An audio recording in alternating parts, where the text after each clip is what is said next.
এখন শুনবেন সংবাদ শিরোনাম। অপতথ্য ছড়িয়ে দেশকে অস্থিতিশীল করার চেষ্টা চলছে, অভিযোগ। একদল গণভোটকে ইস্যু করে আরেক দল সংস্কার ভেস্তে দিয়ে নির্বাচন বাধাগ্রস্ত করছে। কুষ্টিয়ায় মানবতা বিরোধী অপরাধের মামলায় হানিফ ও ইনুর বিচার শুরুর আদেশ। তত্ত্বাবধায়ক ব্যবস্থা ফেরাতে বিএনপির আইনজীবীর যুক্তি। গাইবান্ধায় গরু চোর সন্দেহে গণপিটুনিতে ৩ জনের মৃত্যু। ব্রাহ্মণবাড়িয়ায় পূর্ব শত্রুতার জের, প্রতিপক্ষের গুলিতে প্রাণ গেছে একজনের। আসসালামু আলাইকুম। এতক্ষণ শুনছিলেন সংবাদ শিরোনাম, এখন শুনবেন বিস্তারিত। ৭ নভেম্বর জাতীয় বিপ্লব ও সংহতি দিবস উপলক্ষে 10 দিনের কর্মসূচি ঘোষণা করেছে বিএনপি। দুপুরে নয়াপল্টনে দলের যৌথ সভা শেষে এক সংবাদ সম্মেলনে এই কর্মসূচি ঘোষণা করেন মহাসচিব মির্জা ফখরুল ইসলাম আলমগীর। এ সময় মির্জা ফখরুল বলেন, এখন একরকম অনিশ্চিত সময় পার করছে দেশবাসী। সামাজিক যোগাযোগ মাধ্যমে প্রতিনিয়ত অপতথ্য ছড়িয়ে দেশকে অস্থিতিশীল তৈরি করার চেষ্টা চলছে বলেও মন্তব্য করেন বিএনপি মহাসচিব। পরে জিয়াউর রহমানের সমাধিতে শ্রদ্ধা নিবেদন, জেলা উপজেলা পর্যায়ে র্যালি, অঙ্গ সংগঠনের আলোচনা সভা, ডকুমেন্টারি, ভিডিও চিত্র, পোস্টার এবং ক্রয়পত্র প্রকাশ সহ নানা কর্মসূচি ঘোষণা করেন মির্জা ফখরুল ইসলাম আলমগীর। যতই সময় যাচ্ছে ততই বাংলাদেশে একটা অ্যানার্কিক সিচুয়েশন, একটা পুরোপুরি একটা নৈরাজ্য সৃষ্টি করার অপচেষ্টা চলছে। দুর্ভাগ্যক্রমে আমরা দেখছি যে সোশ্যাল মিডিয়াতেও সেই প্রোপাগান্ডা, আপনার মিসইনফরমেশনস, মিথ্যা প্রচার দিয়ে বাংলাদেশে একটা আপনার নৈরাজ্য সৃষ্টি করার প্রক্রিয়া চলছে। জুলাই সনদে রদবদলের বিষয়ে অন্তর্বর্তী সরকারের সুনির্দিষ্ট বক্তব্য আশা করে বিএনপি। দলটির স্থায়ী কমিটির সদস্য গয়েশ্বর চন্দ্র রায় বলেন, সুষ্ঠু নির্বাচনের ব্যাপারে সরকারের উপর আস্থা রাখতে চায় তার দল। সকালে জিয়াউর রহমানের সমাধিতে শ্রদ্ধা নিবেদন শেষে কথা বলেন তিনি। গয়েশ্বর বলেন, জুলাই সনদের দফাগুলোর মধ্যে যা ছিল তার কোনো কোনো জায়গায় রদবদল হয়েছে। অন্তর্বর্তী সরকার এ বিষয়ে এখনও নীরব বলে মন্তব্য করেন তিনি। বিএনপি আগামী দিনে রাষ্ট্র ক্ষমতায় আসবে, তাই বিতর্কিত করার অপচেষ্টা চলছে বলেও মন্তব্য করেন গয়েশ্বর।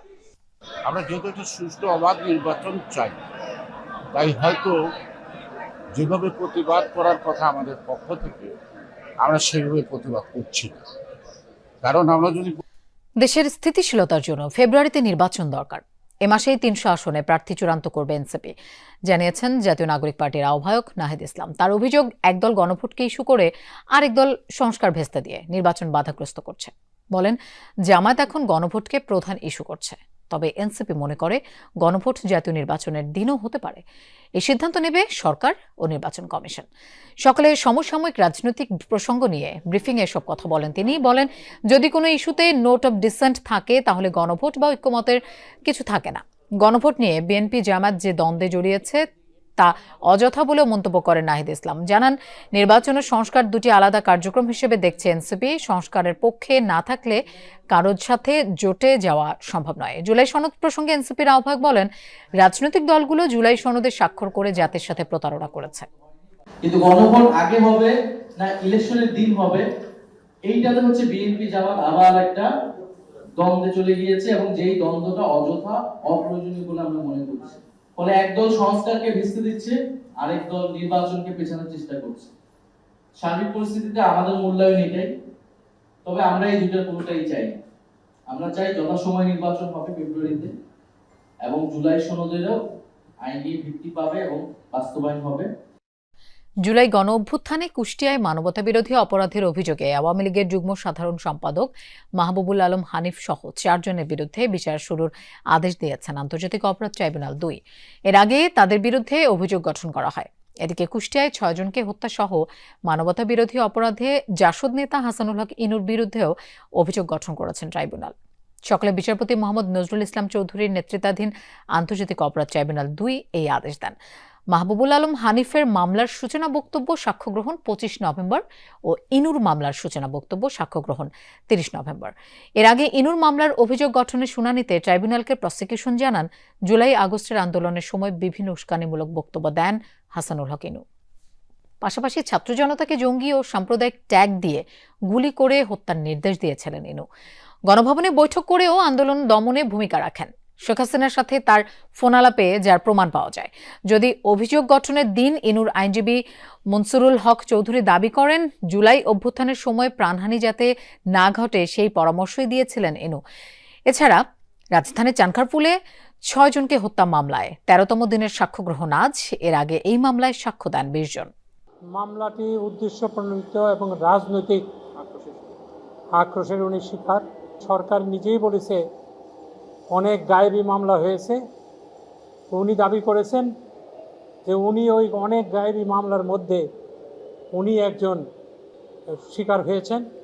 তত্ত্বাবধায়ক সরকার ব্যবস্থা বাতিল করে রায়ের মাধ্যমে দেশে রাজনৈতিক সংকট শুরু হয় বলে আপিল বিভাগকে জানিয়েছেন বিএনপির আইনজীবীরা। নির্বাচনকালীন তত্ত্বাবধায়ক ব্যবস্থা ফেরাতে রোববার সকালে প্রধান বিচারপতি ডক্টর সৈয়দ রেফাত আহমেদের নেতৃত্বে 7 বিচারপতির পূর্ণাঙ্গ আপিল বেঞ্চে 6ষ্ঠ দিনের শুনানি শুরু হয়। এদিন তত্ত্বাবধায়ক ব্যবস্থা ফেরাতে বিএনপির পক্ষে সিনিয়র আইনজীবী জয়নুল আবেদিন আইনি যুক্তি তুলে ধরেন। এর আগে গত 29 অক্টোবর 5ম দিনের শুনানিতে সিনিয়র আইনজীবী জয়নুল আবেদিন বলেন, তত্ত্বাবধায়ক সরকার বাতিল করে দেশে গুম খুনের সংস্কৃতি চালু করা হয়েছিল। যদি তত্ত্বাবধায়ক ব্যবস্থা ফিরে না আসে তবে দেশে আবারও একনায়কতন্ত্র চালু হবে। এর আগে জামায়াত ও সুজনের পক্ষের আইনজীবীরা শুনানি করেন। গত 27 আগস্ট তত্ত্বাবধায়ক সরকার ব্যবস্থা বাতিলের রায় পুনর্বিবেচনা চেয়ে করা আবেদন মঞ্জুর করেন সর্বোচ্চ আদালত। তত্ত্বাবধায়ক ইস্যুতে আপিল বিভাগের এই বিচার কাজ পর্যবেক্ষণ করেছেন নেপালের প্রধান বিচারপতি প্রকাশ মানসিং রাউত। প্রধান বিচারপতির যদি জাজমেন্টটা যদি রিভিউ করা না হয় তাহলে পজিশনটা কি দাঁড়াবে সেই কথাটি। গোবিন্দগঞ্জে গরু চোর সন্দেহে স্থানীয়দের গণপিটুনিতে 3 জন নিহত হয়েছেন। ভোরে উপজেলার নাসিরাবাদ মাজার এলাকায় এই ঘটনা ঘটে।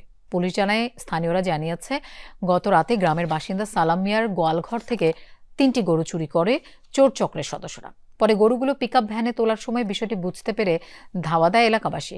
পিকআপ সহ কয়েকজন পালিয়ে গেলেও চক্রের 3 সদস্য জঙ্গলে পালানোর চেষ্টা করে। রাস্তার পাশের একটি পুকুরে লাফ দিলে সেখান থেকে তাদের ধরে বেধড়ক মারধর করে স্থানীয়রা। ঘটনাস্থলেই মারা যান 2 জন। খবর পেয়ে অপর একজনকে উদ্ধার করে হাসপাতালে পাঠায় পুলিশ। চিকিৎসাধীন অবস্থায় মৃত্যু হয় তারও। দেখতেছি এখানে দেওয়াল কাটা এবং এই ঘরে যে 3টা গরু ছিল নাই। তো তখন এই কথা শুনে আমি রাস্তায় আমরা ওই লোকজন নিয়ে দৌড় ঝাঁপা করে যাই। দক্ষিণে ওদের গাছে মানে চিরাচিরি মানে সব মানে চোর ধরছে একেবারে এটাও সেটা ওরা যা দেখি যে এরকম চোর ধরে মারামারি করতেছে। ওরা গরু চুরি করে নিয়ে যাওয়ার সময় স্থানীয় জনগণ টের পেয়ে তাদেরকে ধাওয়া করার পরে উত্তেজিত জনতা তাদেরকে ঘিরে ফেলে তাদের মারপিট করে। তো ঘটনাস্থলে 2 জন মারা যায়। আহত একজনকে উদ্ধার করে গোবিন্দগঞ্জ হসপিটালে নিয়ে আসে। চিকিৎসাধীন অবস্থায় সেও মারা যায়। ব্রাহ্মণবাড়িয়ার নবীনগরে প্রতিপক্ষের গুলিতে শিপন নামে একজন নিহত হয়েছেন। শনিবার রাতে উপজেলার বড়িকান্দি ইউনিয়নের গনি শাহ মাজারের পাশে একটি হোটেলে এই ঘটনা ঘটে। পুলিশ জানায়, দীর্ঘদিন ধরে এলাকায় আধিপত্য বিস্তার সহ নানা বিষয় নিয়ে নূরজাহানপুর গ্রামের শিপনের সাথে থোল্লাকান্দি গ্রামের